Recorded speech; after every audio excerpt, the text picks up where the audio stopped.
पुणे पोलिसांना धमकीचा फोन आलेला आहे। मुंबईतील 2 ठिकाणं बॉम्बस्फोटानं उडून दिली जातील अशी ही धमकी देण्यात आलेली आहे। पुणे पोलिसांनी मुंबई पोलिसांना ही धमकीची माहिती दिलेली आहे। शुक्रवारी पुणे पोलिसांना धमकीचा फोन आलेला होता।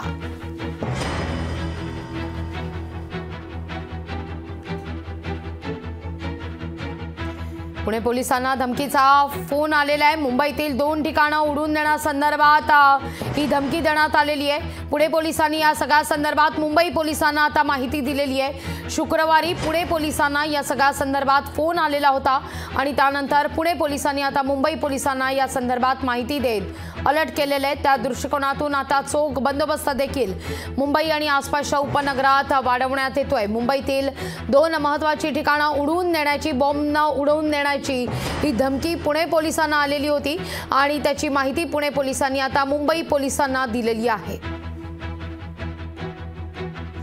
अधिक माहिती घेऊया आपल्या प्रतिनिधी मीनाक्षी म्हात्रे यांच्याकडून। मीनाक्षी, काय अधिक माहिती या सगळ्या संदर्भात? धमकीचा फोन आल्यानंतर बंदोबस्तात मुंबईत आता वाढ करण्यात आलेली आहे।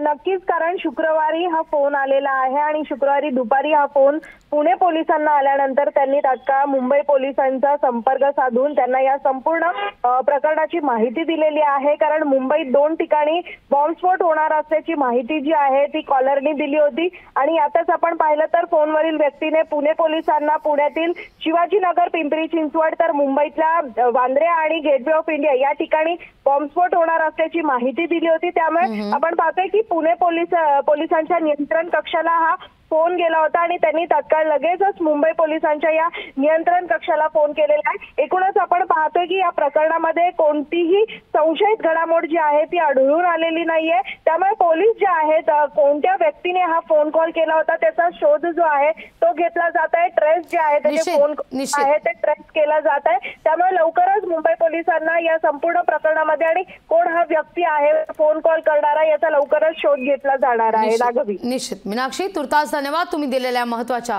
माहिती करता। लोकशाही मराठी ऐका, पहा, जागरूक रहा।